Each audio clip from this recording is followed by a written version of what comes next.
তো সৃষ্টির আগের থেকেই মর্যাদাবান, আবার বাড়াবেন কি? আল্লাহ এর জবাব আয়াতের মধ্যে দিয়েছেন, ওয়ালাকাদ কাররামনা বানি আদম ওয়া হামালনাহুম ফিল বাররি ওয়াল বাহরি ওয়া রাযাকনাহুম মিনাত তাইয়্যিবাত ওয়া ফাদ্দালনাহুম আলা কাসীরিন মিম্মান খালাকনা তাফদীলা।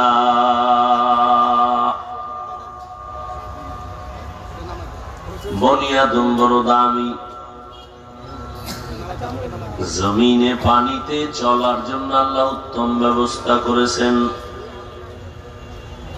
এই বনি আদমের জন্য আল্লাহ উত্তম খানার আয়োজন করেছেন এবং আল্লাহ এই বনি আদমকে শ্রেষ্ঠত্ব দান করার পরে আবার পরস্পরে একে অন্যের তুলনায় মর্যাদাবান করেছেন। সমস্ত মাখলুকাতের মধ্যে মানুষ দামি। নূরের সৃষ্টি ফেরেশতারা সারাক্ষণ আল্লাহর প্রশংসা করে, তসবিহ পড়ে, এরপরও এরা শ্রেষ্ঠ না। মানুষ সমস্ত সৃষ্টি জগতের মধ্যেই শ্রেষ্ঠ।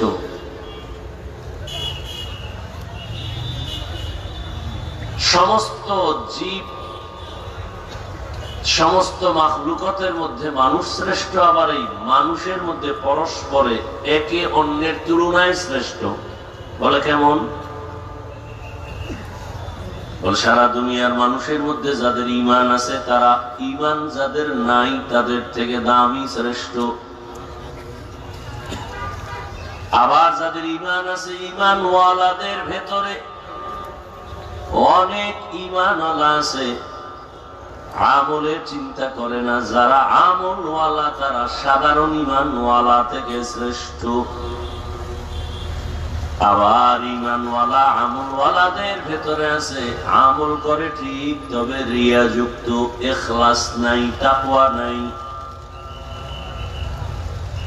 আমলের ভেতরে যাদের তাকওয়া থাকবে তারা আমল সাধারণ আমলওয়ালা থেকেও বড় দামি, শ্রেষ্ঠ। ইন্না আকরামাকুম ইনদাল্লাহ। তাহলে সারা দুনিয়ার মাখলুকাতের মধ্যে মানুষ শ্রেষ্ঠ, মানুষের ভেতরে ঈমানওয়ালারা শ্রেষ্ঠ। ঈমানওয়ালাদের ভেতরে যারা আমলওয়ালা তারা শ্রেষ্ঠ। আমলওয়ালাদের মধ্যে যারা ইখলাসওয়ালা, তাকওয়াওয়ালা তারা সর্বোৎকৃষ্ট, শ্রেষ্ঠ। এই হলো একদিকে মর্যাদাবান, একের তুলনায় অন্য ব্যক্তি। এরপরে সাহাবায়ে কেরাম, এরপরে আছেন যারা আউলিয়ায়ে কেরাম, আহলুল্লাহ। তো বিনয়ী হয়ে যদি চলে আল্লাহ তাদের মর্যাদা বাড়াবেন। মর্যাদা বাড়ানোর আর এক ব্যাখ্যা হলো আল্লাহ তাআলা অন্য প্রাণীর মধ্যে তার প্রতি ভালোবাসা তৈরি করে দিবেন। মানে এখন আপনাকে কেউ মহব্বত করে 5 জন, 10 জন, 5000, 5 লাখ, যদি আপনি তাকওয়ার উপরে আরো বিনয়ী হয়ে চলেন তো আপনাকে গোটা দেশের মুমিনরাই মহব্বত করবে। যদি আরো বিনয়ী হওয়া যায় তাহলে শুধু মুমিন না, আল্লাহ আপনার মর্যাদা বাড়ায়া যারা মুমিন না তারাও ভালোবাসতে শুরু করবে। যদি আরো বিনয়ী হয়ে চলেন তাহলে আল্লাহ আরো মহব্বত, মর্যাদা বাড়ায় দিবেন। কিভাবে? এখন শুধু আপনাকে মানুষ ভালোবাসে, এক পর্যায়ে আপনাকে ভিন্ন জগতের প্রাণী, পশু, পাখি এরাও ভালোবাসে।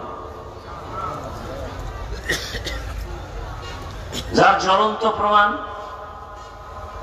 আমার দেশে বহু আল্লাহওয়ালাদের ক্ষেত্রে পাওয়া যায়। উজানির কারি ইব্রাহিম রাহমাতুল্লাহ আলাইহি, তার ঘটনা সবাই জানেন, আমরাও প্রায় সময় বলি। যার কথা বাক শুনছেন,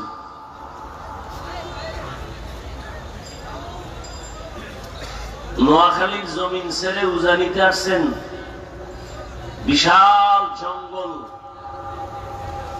সাফ করার জন্য ভেতরে গিয়ে দেখে একটা গম্বুজের মধ্যে একটা বাঘ তার বাচ্চাকে দুধ পান করায়। তিনি বললেন, বাঘ তুমি গন্তব্যে চলে যাও, এখানে বনি আদম আসছে।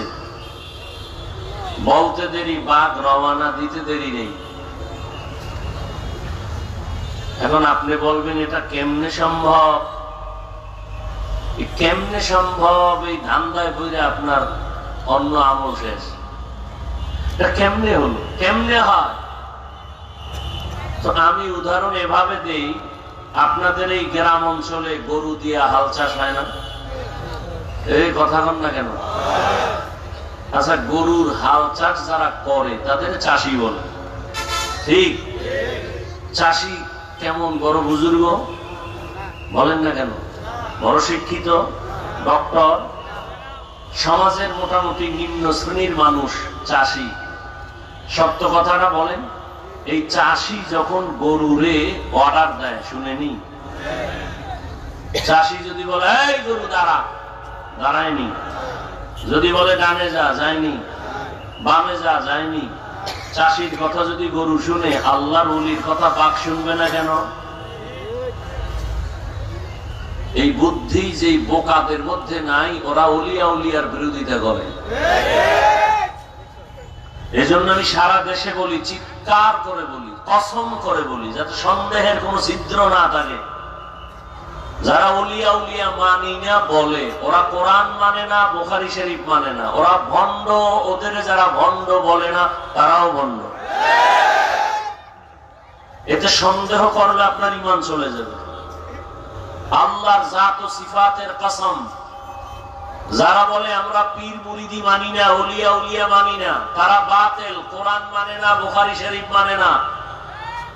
ওদেরকে যারা বাতিল বলবে না, আল্লাহর কসম তারাও বাতিল। আল্লাহ হেদায়েত দান করুন। দোয়া করি, বাকি ওদের কপালে হেদায়েত আছে কিনা সন্দেহ। কারণ অবুঝ বুঝানো যায়, আর বেশি বুঝনেওয়ালাকে বুঝানো যায় না। আল্লাহ হেদায়েত দান করেন। তো আল্লাহ যার মর্যাদা বাড়াবেন, শুধু মানুষ ভালোবাসবে না, পাখিও ভালোবাসবে, অন্য প্রাণী ভালোবাসবে, নদীর মাছ ভালোবাসবে। ওয়াল্লাযীনা জাহাদু ফীনা লানাহদিয়ান্নাহুম সুবুলানা ওয়া ইন্নাল্লাহা লামাআল মুহসিনিন।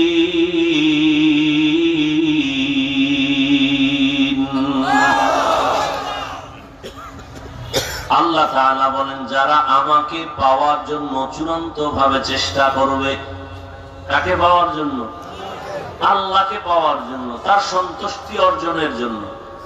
ওয়াল্লাযীনা জাহাদু ফীনা আই ফি তালাবি মারদাতিনা, আল্লাহর সন্তুষ্টি অর্জনের জন্য যারা চূড়ান্ত চেষ্টা করবেন, আল্লাহ তাআলা বলেন, লানাহদিয়ান্নাহুম সুবুলানা আই লানুবাসসিরান্নাহুম তুরুকানা, আমি আল্লাহ তার সামনে অনেকগুলো রাস্তা খুলে দিব, যেই রাস্তা দিয়ে বান্দা ঢুকবে, আমি মালিকের সাথে মোলাকাত হয়ে যাবে।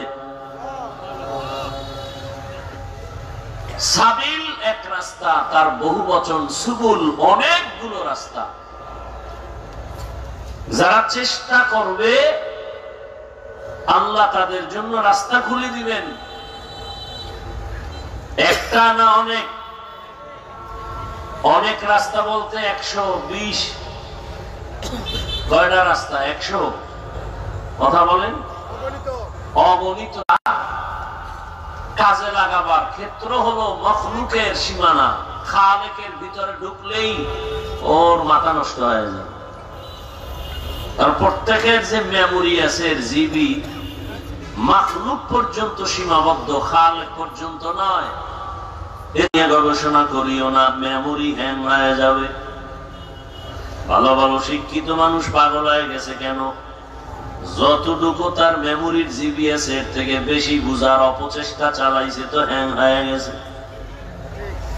আপনি আপনার মেমোরির জিবি হইল 1, আপনি যদি এখানে ধাক্কা ধাক্কি করেন যে 4 জিবিতে যা আছে এটার মধ্যে ঢুকা, তাহলে ঢুকানো যাবে? মেমোরিও শেষ, কম্পিউটারের পিসি মনিটর গোষ্ঠী শুদ্ধা হ্যাং হয়ে যায়। আল্লাহ যাকে মেমোরির মধ্যে যতটুকু জিবি দিছেন এর বেশি চিন্তা করা যাবে না। কতটুকু সীমানা কত? বলে মাখলুকতের সীমানা এর উপরে নাই, খালেক নিয়ে ভাবলেই হ্যাং।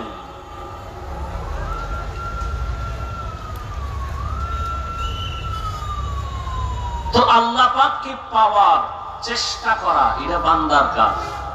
অন্য এক আয়াতে আল্লাহ বলেন, আমি যদি চাই কাউকে হেদায়াত দিব, মান ইউরিদিল্লাহু আন ইয়াহদিয়াহু ইয়াশরাহ সাদরাহু লিল ইসলাম, আল্লাহ যদি ইচ্ছা করেন কাউকে হেদায়াত দিবেন, তার জন্য তার সিনাটা ইসলামের জন্য, তাহলে তার সিনাটা ইসলামের জন্য খুলে দিবেন। আর আল্লাহ যদি চান হেদায়াত দিবেন না, তার সিনাটা ইসলামের জন্য খুলবে না। এবার এক বড় বুদ্ধিজীবী মাথা কামাইতেছে, কথাটা কি বললো, মজার কথা, কয় কেমন? বান্দার কোনো দোষ নাই, আমরা হেদায়াত কেন পাই না? কয় আল্লাহ ইচ্ছা করে আমগো হেদায়াত দেন না, তো সিনাও খুলে না।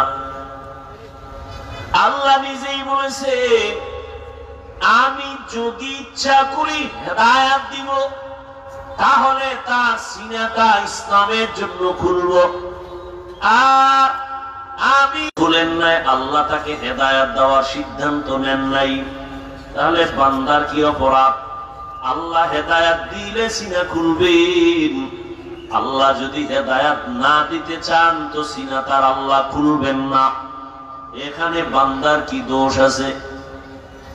বাতিলেরা এই জন্যই বলে পুতুল যেমনি নাচে তেমনি নাচায়, তেমনি নাচে, পুতুলের কি দোষ? পুতুলের যেমনি নাচায় তেমনি নাচে, পুতুলের দোষটা কি? মানুষের আল্লাহ যেমনে চালায় তেমনি চলে, এখানে বান্দার দোষ কি? প্রশ্ন বড় জটিল। আল্লাহ যদি ইচ্ছা করেন হেদায়াতের, তো তার সিনাটা ইসলামের জন্য খুলবেন। আল্লাহ যদি ইচ্ছা করেন কাউকে হেদায়াত দিবেন না, তার সিনা ইসলামের জন্য খুলবেন না। কিন্তু এর মধ্যেও প্রশ্ন করলে সিনা খুলবে, তো আল্লাহ কার বেলায় হেদায়াতের ইচ্ছা করবেন আর কার বেলায় করবেন না? এই জবাব হলো আমার তেলাওয়াতকৃত আয়াত। আল্লাহ বলেন, আমি কার বেলায় ইচ্ছা করব হেদায়াতের, ওয়াল্লাযীনা জাহাদু ফীনা লানাহদিয়ান্নাহুম সুবুলানা, যারা আমার কাছে হেদায়াত চাইবে আমি তাদের হেদায়াতের সিদ্ধান্ত নিয়ে সিনাটা খুলে দিব। আর যারা আমার কাছে, আরে কপাল পরা বাইরে বয়ে বিড়ি ঢাললো, নামাজ পড়লো না, দোষ আল্লাহ? হ্যাঁ, নামাজের জন্য টাইম দেওয়া হলো, আসো, আজান হলো, নামাজের প্রস্তুতি নাও, এরপরও তুমি সময় বয়ে বয়ে কাটাইলা, নামাজে আসলা না, তাহলে তুমি যেহেতু নামাজ পড়তে চাও না, আল্লাহ তোমাকে কানে ধরে নামাজের মুসাল্লায় নিবেন না। আর দুনিয়ার কেউ যদি কানে ধরে নিয়ে যায়, কোনো সওয়াবও হবে না। লা ইকরাহা ফিদ্দীন, ধর্মের বেলায় কোনো জোর জবরদস্তি চলবে না, কারণ দুনিয়াটা পরীক্ষার হল, এখানে কোনো জোর করা যাবে না। প্রশ্ন সবার জন্য সমান। বান্দা, তোমরা দুনিয়াতে আমলের পরীক্ষা দিয়া তাড়াতাড়ি চলো, সময় সবার জন্য সমান। যদি প্রশ্নের উত্তর সঠিক লেখো, তোমার সময় যেমন, যারা উত্তর বেঠিক লেখবা তোমাদের সময়ও তেমন। এ কারণে দুনিয়াতে মুমিনরা যেই গাছের ফল খায়, বেঈমানেরাও সেই গাছেরই ফল খাওয়ার স্বাধীনতা পায়। মুমিন যেই নদীর মাছ খাওয়ার স্বাধীনতা আছে, বেঈমানেরাও সেই মাছ খাওয়ার স্বাধীনতা আছে। বাধা আছে কারোর জন্য? কোনো বাধা নাই। মুমিন যেই জমিনের ফসল খাওয়ার স্বাধীনতা আছে, বেঈমান সেই জমিনের ফসল খাওয়ার স্বাধীনতা আছে। কেন? এটা পরীক্ষার হল, কাউকে বাধা দেওয়া যাবে না। ফলাফলের বেলায় দেখা যাবে কারা পুরস্কার পাবে, কারা তিরস্কৃত হবে। দুনিয়াটা পরীক্ষার হল। সবাইকে আল্লাহ স্বাধীন সময় দিয়েছেন, তবে স্বাধীন সময় নিয়ে তুমি স্বাধীনভাবে চলিও না। আল্লাহ নবী বলেন, মুমিনের চলাফেরাটা আর বেঈমানের চলাফেরার মধ্যে ব্যবধান। বেঈমান মনে চাইলে খাবে, মনে চাইলে দৌড় দিবে, কোনো বাধা নাই। কিন্তু মুমিনের প্রত্যেকটা কাজের একটা সীমাবদ্ধতা আল্লাহ দিয়া রাখছেন। কারণ আল্লাহ তোমার গলায় কালেমা রশি লাগাইছেন। এই কারণে দুনিয়ার সব মানুষ আল্লাহর বান্দা, তবে সব আল্লাহর গোলাম না। আল্লাহর কাছে ওই বান্দাটার দাম যেই বান্দা কালেমা রশি লাগায় তারপরে আল্লাহর মহব্বতের বন্ধনে চলে। এলাকায় কুকুর আছে অনেকগুলো, সবই আল্লাহর বানানো মখলুক, তবে সব কুকুর দামি না। ওই কুকুর বড় দামি যেই কুকুরের গলায় মালিকের শিকল লাগানো। সে শত হাজার পাখি উড়ে, কোনো পাখির দাম নাই। তবে মালিকের খাঁচায় যেই পাখি আটকানো, ওই পাখির অনেক দাম। জঙ্গলে হাজারো প্রাণী আছে, কোনো মূল্য নাই। চিড়িয়াখানায় যেই প্রাণীটা মালিক বেঁধে রাখছে, ওটার দাম বেড়ে গেছে। দেখতে গেলে টিকিট লাগে, টাকা লাগে। জমিনে মানুষগুলো ঘুরতেছে, কোনো দাম নাই। তবে এই প্যান্ডেলের মধ্যে যেই মানুষগুলো ঢুকছে, এই মানুষের দাম বেড়ে গেছে। আল্লাহ বলেন, রহমতের নবী জানায় দেন, এই প্যান্ডেলের সীমানার মানুষগুলোর জীবনের সব গুনাহ মাফ করে দিলাম। আতিনা ফি দারে দুনিয়া না হাসান, আতিনা ফি দারে উকবা না হাসান, ইয়া গিয়াসাল মুস্তাগীসিন দিনা লফতিখারা বিল উলুমে ওয়াল গিনা। হর গরি দে নেক তু তৈয়ার হে, जो न मांगे उससे तू बेजार है। এই প্যান্ডেলের সীমানায় ঢোকা মাত্রই দাম বেড়ে গেছে। যতক্ষণ বসে থাকবেন ততক্ষণ শুধু আমল নামায় সওয়াব আর সওয়াব। রহমতের নবী বলেন, ঘর থেকে কোনো গোলাম যদি বের হয়, আলেমদের মজলিসে যায় মোলাকাতের জন্য, প্রত্যেকের সাথে আল্লাহ পাক 70,000 রহমতের ফেরেশতা দিয়া কাফেলা বানায় দেন। মজলিসটা বড় দামি, কারণ এই মজলিসটা আমার আল্লাহর মহব্বতের বন্ধনে আবদ্ধ হয়ে গেছে। বিড়ি টাননেওয়ালা যতই বিড়ি টানো, প্যান্ডেলের সীমানা এসে বিড়িটা ফালায় দিছে। কথা ঠিক নেই? যার বান্দা যত উল্টা পাল্টা করুক না কেন, গল্প করতে করতে এসে প্যান্ডেলের সীমানায় গল্প বন্ধ করে চুপ হয়ে যাও, বয়ান চলে। আপনাদের রোডের ভিতরে বাস গাড়ি চলে, এখন আছে কিনা জানি না। ড্রাইভারও বিড়ি টানে, হেল্পারও টানে, কন্ট্রাক্টরও টানে। বাধা দিলে ধোঁয়াটা আমার দিকে মারে। আবার চাপাবাজি করে বলে, আমার টাকা দিয়ে বিড়ি টানি, তোমার বাবার কি? দুনিয়ার কোন মসজিদে লেখা নাই ধূমপান নিষেধ, আছে নাকি? মসজিদে কেউ ধূমপান করেনি। গাড়ির মধ্যে লেখা ধূমপান নিষেধ, এরপরও করে। বাধা দিলে রাগ করে। আর জমিনের আল্লাহর কোন ঘর কোথাও লেখা নাই ধূমপান নিষেধ, কিন্তু সেখানে গেলে কেউ ধূমপান করবে দূরের কথা, বরং পকেটে হাত দেয়, টুপি তালাশ করে। বাসে লেখা নিষেধ, এরপরও করে। বাধা দিলেও গালি দেয়। মসজিদে লেখা নাই, এরপরও করে না। বিষয় কি? ওখানে ব্যাত লয়ে কেউ দাঁড়ানো আছে, তাহলে অনেক গেলেই বিড়ি টানে না। বিষয় কি? বাসের পরিবেশ আর ওখানের পরিবেশ এক না। জমিনে সবই তো ঘর, মসজিদ গুলো কার ঘর? তবে সব মসজিদ এক লেভেলে না। দুনিয়ার সব মসজিদ আমার আল্লাহর ঘর, তবে বাইতুল্লাহ নামের ঘর বড় দামি, আল্লাহর কাছে দামি ঘর। ইন্না আউওয়ালা বাইতিন উযিআ লিন-নাসি লাল্লাযী বিবাক্কাতা মুবারাকাও ওয়া হুদা মুবারাকাও ওয়া হুদাল লিল-আলামিন। একবার আল্লাহ বলে ডাকবেন তো 1,00,000 বার আল্লাহ বলার সওয়াব। সুবহানাল্লাহ। না সারাদিন বিড়ি ঢাললে সুবহানাল্লাহ আইব কিভাবে? আল্লাহ হেদায়েত দান করুন। এই যে বাদামালা বললাম, কানে ঢুকে নাই? হ্যাঁ, আর আপনারাও কি খুব খাওয়ার শখ লাগছে না? জনমের মতো খান, খাইতে খাইতে ঘুমান, আবার উঠে খান। নফসে খাওয়ার মতো। নেতা প্রজারে মারে, মালিক তার কর্মচারীরে মারে, সমস্যা কি? এই সব খাওয়ান, খাইতে পারবে 10 টাকা, কিন্তু চাহিদা হলো 10 কেজি খাবে। মানে কুত্তাও এরকম করে না, মানুষ যেইভাবে খানার জন্য করে। ডাক্তার বলে মিষ্টি খাবা না, হারাম। আরে সবে বরাতে গেছে হালুয়া খাইতে মসজিদে, খাইতেই হতো। তাবারক খাইলেই মোবারক হয়ে যাবে। আর এই খাইতে যায় লাগাইছে কিলাকিলি, ভাগে কম হয়েছে এই জন্য। এরকম আছে না?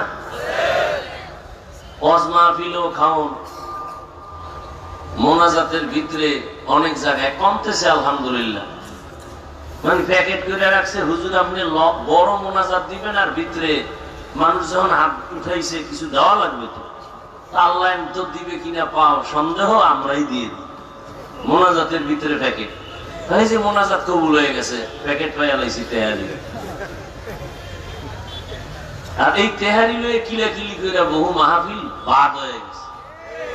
আর এখন শুরুতে খানা শুরু প্যান্ডেলের ভিতরে। কি হবে এই ওয়াজ? দিলের মধ্যে ঢুকবে কি করে? অন্য ধান্দায় থাকলে তো বয়ানের রূহ অন্তরে আসবে না। আল্লাহ হেদায়েত দান করুন। জিন্দেগি মে বন্দেগি তু কর নাহি,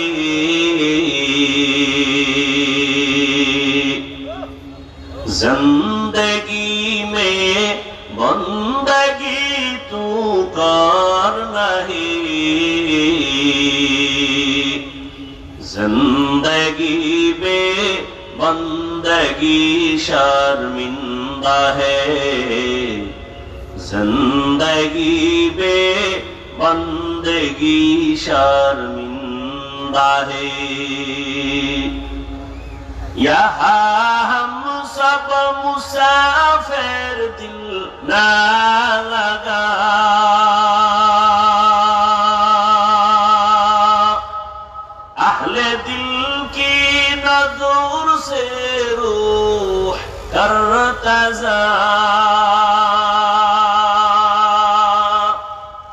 शाह दौलत सब फकीर घर नेक ने, शाह दौलत सब फकीर घर नेक ने, जिंदगी में बंदगी तू कर नहीं, जिंदगी में बंदगी तू कर नहीं,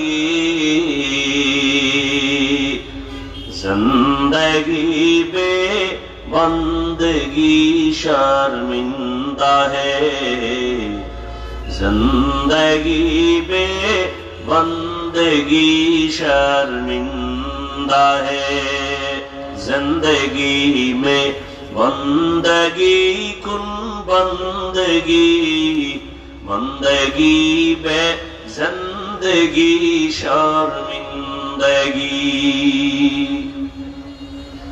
আল্লাহ তাআলা বলেন, যারা চেষ্টা করবে আমাকে পাওয়ার জন্য, আমি তাদের সামনে অনেকগুলো রাস্তা খুলে দিব, একটা না অনেকগুলো পথ।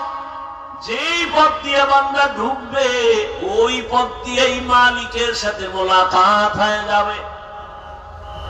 রহমতের নবী একদিন সাহাবায়ে কেরামদেরকে এক জায়গায় জমা করে মাটির মধ্যে একটা সোজা রেখা টানলেন, দাগ টানলেন, আর ওই সোজা দাগ আর রেখার ডানে বামে আঁকা বাঁকা অনেকগুলো দাগ টানলেন। আর নবী বললেন, সাহাবারা, এই যে সোজা একটা দাগ আমি মাটির মধ্যে টানলাম, এটাই হলো সিরাতাল মুস্তাকিম, জান্নাতে যাওয়ার সঠিক সরল সহজ এই পথ হলো, সোজা পথ হলো, দ্রুত এই পথ দিয়া জান্নাতে চলে যাইবা। ডানে বামে আঁকা বাঁকা যত পথ দেখো এগুলো সিরাতাল মুস্তাকিমের পথ না। এবার আমাকে বলেন, রহমতের নবী জান্নাতে যাওয়ার কয়টা পথ দেখাইলেন? জোরে কোন পথের নাম কি? জোরে বলেন। সিরাতাল মুস্তাকিম, সোজা না বাঁকা? রহমতের নবী বলেন, জান্নাতে পৌঁছার একটাই সোজা পথ, সিরাতাল মুস্তাকিম। আর আল্লাহ তাআলা এই আয়াতে বলেন, আমাকে যদি পেতে চাও একটা রাস্তা দিব না, অনেকগুলো রাস্তা খুলে দিব। নবী কয়, ওরে জান্নাতে ঢোকার রাস্তা একটা মাওলার মোলাকাতের জন্য, আর আল্লাহ নিজে বলেন আমি অনেক রাস্তা খুলে দিব। তাহলে এখানে তো সংঘর্ষ লেগে গেল। এই সমাধানটা দিবে ডাক্তার, প্রফেসর, ইঞ্জিনিয়ার? কে দিবে? সমাধানটা ইন্টারনেট থেকে নিবেন না। সমাধান দিতে হলে কোরআন হাদিস পড়নেওয়ালা, বুঝনেওয়ালা, জাননেওয়ালা, তাফাক্কুহ ফিদ্দীনের মাকাম যাদের আছে এদের থেকে সমাধান নাও। তাআল্লুম ফিদ্দীনের মাকাম ওয়ালাদের থেকে নিও না ঝামেলা। তাআল্লুম ফিদ্দীন সবাই হতে পারে, তাফাক্কুহ ফিদ্দীন সবাই হতে পারে না।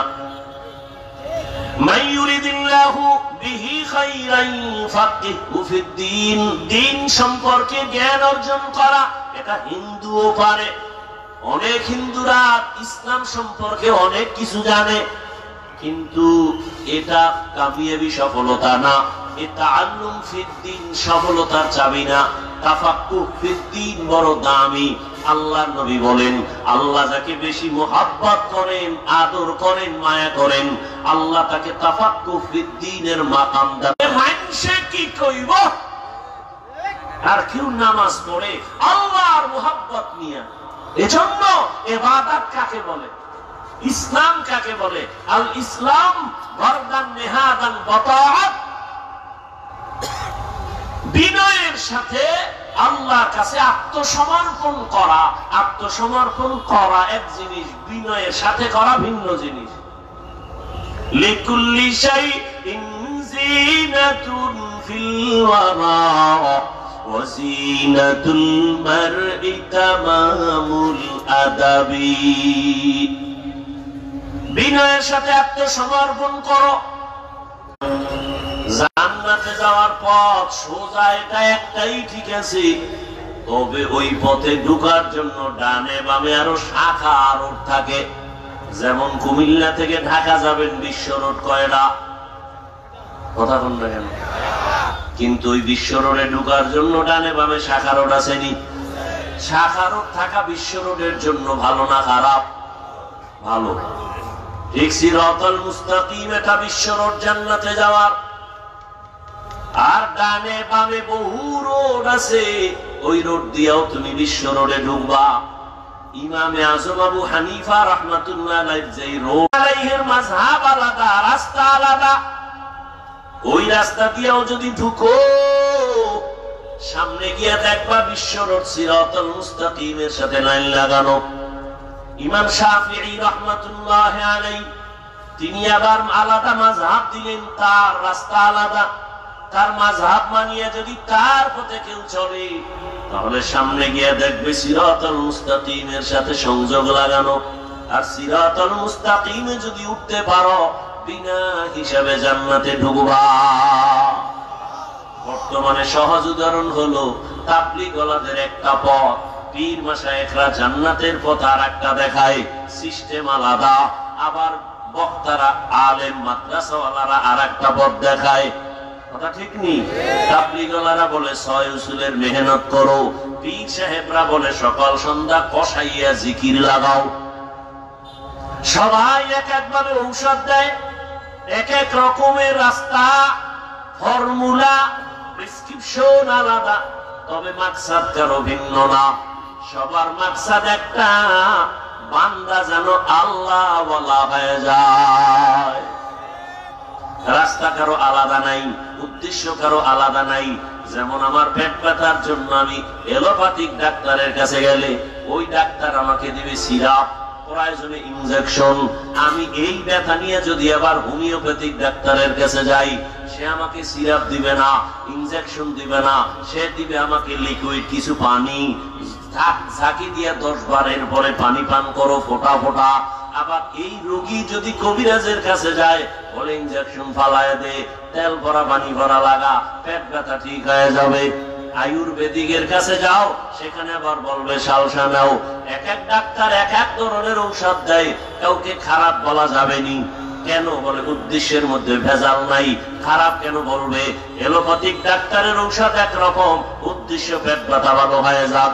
হোমিওপ্যাথিক ডাক্তার ঔষধ একরকম, ভিন্ন রকম, উদ্দেশ্য পেট ব্যথা ভালো হয়ে যাক, সুস্থ হয়ে যাক।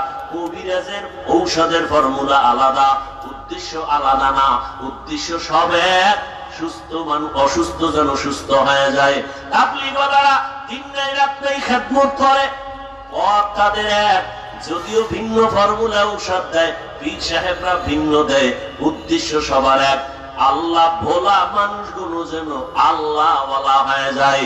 যাদের টুপি নেই, যারা টুপি উঠায়, সবাই বেনামাজির থেকে নামাজি হয়ে যাবে।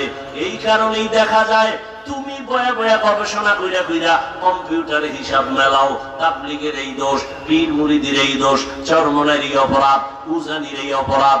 তোমার এই হিসাব মিলাইতে মিলাইতে না, আলিফ বাতা পড়ুয়া না, জেনারেল লাইনের পড়ুয়া বহু মুসলমান বেনামাজির থেকে নামাজি হয়েছে, দাড়িবিহীন থেকে দাড়িওয়ালা হয়েছে। তুমি হিসাব মিলাইতে মিলাইতে তোমার নামাজের চিন্তা নাই, দাড়ির খবর নাই, পর্দার খবর নাই, হালালের খবর নাই, চরমনের বিরোধিতা, উজানির বিরোধিতা, অমুক পীরের বিরোধিতা, অমুক দলের বিরোধিতা, কওমি মাদ্রাসার বিরোধিতা, দেওবন্দীদের বিরোধিতা, তাবলীগের বিরোধিতা করতে করতে করতে করতে না তোমার ফরজ ইবাদত ঠিক আছে, না তোমার নফল ঠিক আছে, এর মধ্যে আজরাইলের সাথে মোলাকাত। কি হইল? অথচ তাবলীগওয়ালাদের মেহনতে লক্ষ লক্ষ মানুষ দিনের পথে আসে নাই। চরমনাই, উজানি, বাহাদুরপুর, নানুপুর সহ আহলে হক পীর, বাতেল না, আহলে হক পীর মাশায়েখের দ্বারা এ দেশে ইসলামের উপকার হয় নাই। দেওবন্দি কওমির দ্বারা বলো আমার দেশে দ্বীনের উপকার হয় নাই। কিন্তু যারা বিরোধিতা করো, তোমার কাছে আগে প্রশ্ন করি, তোমার দাড়ি নাই কেন, টুপি নাই কেন, পর্দা নাই কেন, হালাল নাই কেন? বিরোধিতা করতে করতে আমার মাওলার লানত তোর কপালে লেগে গেছে। আর বিরোধিতার মধ্যে করতে করতে যদি একটা সন্দেহ করছো অথচ লোকটা কোনো অপরাধ করে নাই, বিনা দোষে যদি তার ইজ্জত নষ্ট করো, আসমান থেকে ফয়সালা হবে, তোর কপালে আর কালেমা নসিব হবে না।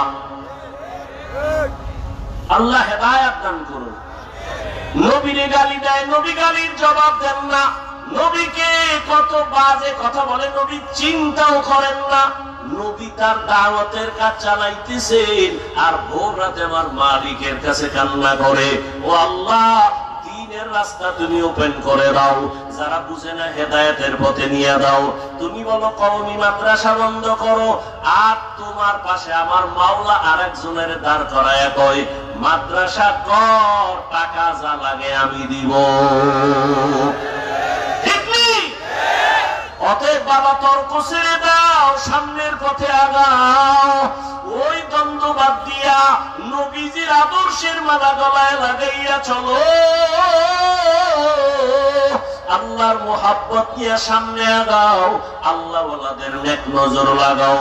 আল্লাহ তাআলা বলেন, বান্দা তোর কাজ হলো চেষ্টা করা, ফলাফল দিব আমি আল্লাহ। আস-সা'য়ু মিন্নি ওয়াল ইতমামু মিনাল্লাহ।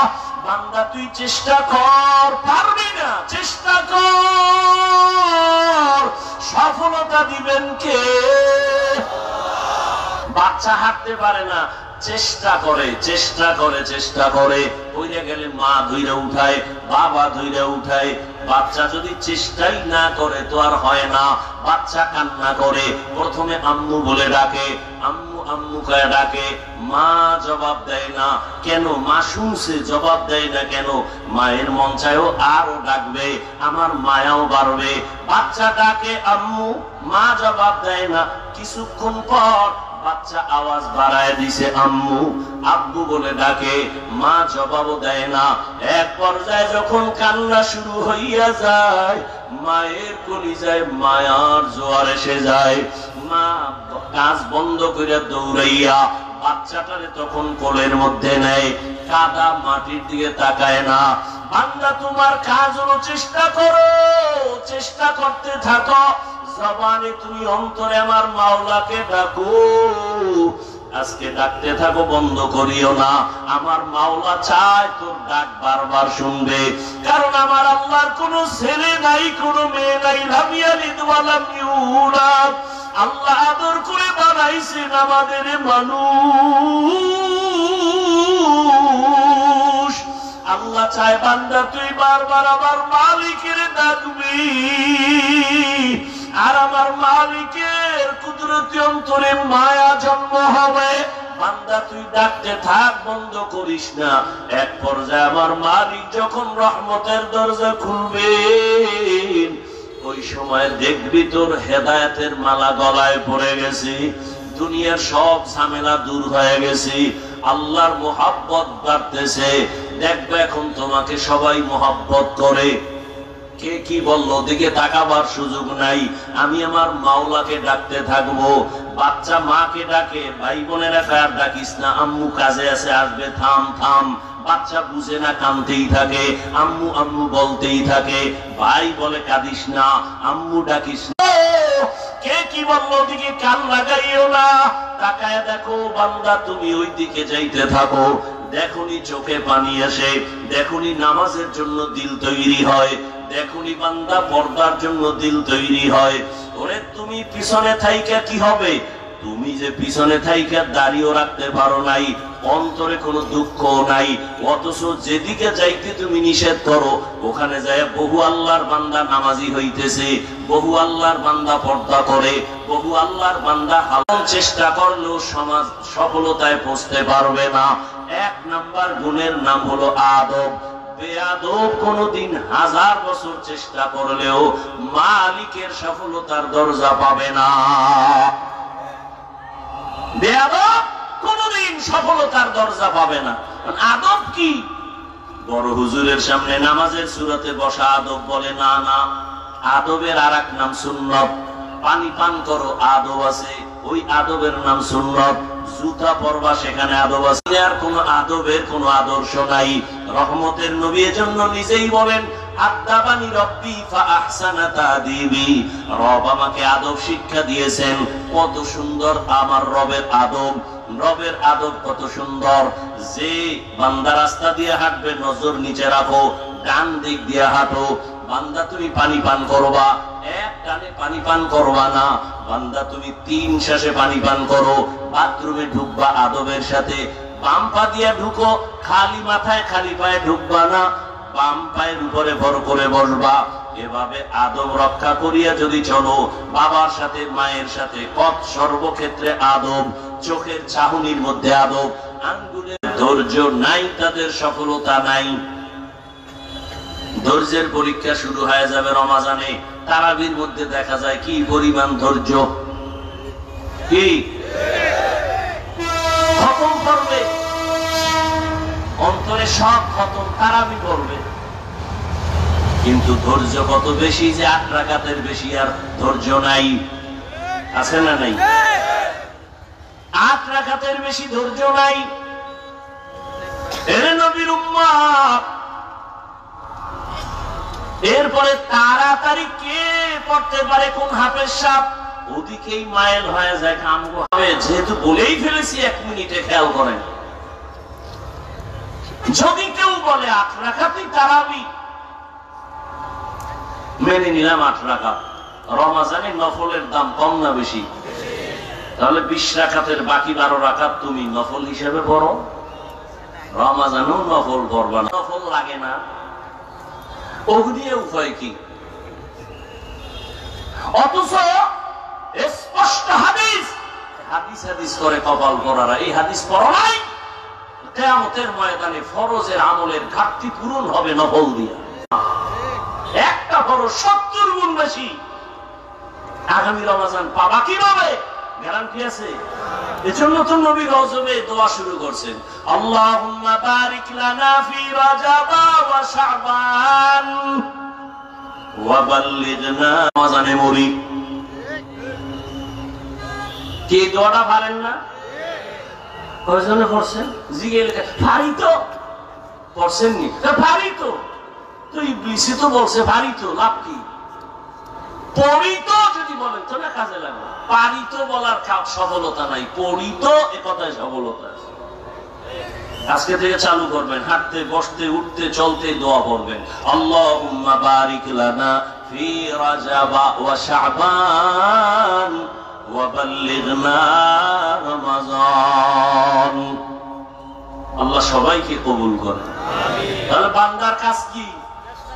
চেষ্টা করার জন্য 3 গুণ। 1 নম্বরে আদব, 2 নম্বর গুণের নাম কি? ধৈর্য। ধৈর্য ধারণ যারা করবে তাদের বড় বড় 2টা পুরস্কার, একটা মরার পরে আর একটা জিন্দা থাকতে। দুনিয়াতে 1 পুরস্কার হলো আল্লাহ বলেন আমি তার হয়ে যাব সব সময়। কিয়ামতের ময়দানে আরেক পুরস্কার ধৈর্যের জন্য, ইন্নামা ইউওয়াফাস সাবিরুনা আজরাহুম বিগাইরি হিসাব। রমজান এসে গেছে, এখনো কি তওবা করবা না? জীবনে তো মনের ঝাল মিটাইয়া দাড়ি কম কাটো নাই, নামাজ কম বাদ দাও নাই, বেপরদায় কম চলো নাই, পার্কে পার্কে কম দৌড়াও নাই, আর কত? এখনো কি তওবা করবা না? তোমার মতো যুবক স্কুলে ভালো করে লিখে রাখ, হাফিজ সাহেব বলেছিলেন, বলে রাখলাম লিখে রাখ। ওই চান্দাবাজ ধান্দাবাজের পিছনে কিছু টাকা পাওয়ার আশায় ঘুরে ঘুরে নামাজ ছাড়ছো, দাড়ি ছাড়ছো, লেখা রাখ। স্বার্থে আঘাত লাগলে শত্রু লাগবে না, তোর ওই ব্যক্তি তোরে জবাই করে ফেলবে। দল থেকে নাম কাটবে না, বরং দেখো না নিজের আপন লোক যার সাথে এক প্লেটে খাও চলো, স্বার্থে আঘাত লাগলে এই ওরে মাইনাস কর, কি কর? ওরে মাইনাস করে পালা। কেন? আমার ভাগে কম পড়ে গেছে। আমি কি বানায় বলতেছি? সোনার বাংলায় কাহিনী নাই? আর ওর পিছনে ঘুরে কটা টাকার আশায় দাড়ি কাটছো, নামাজ ছেড়েছো। কই চান্দাবাজ ধান্দাবাজ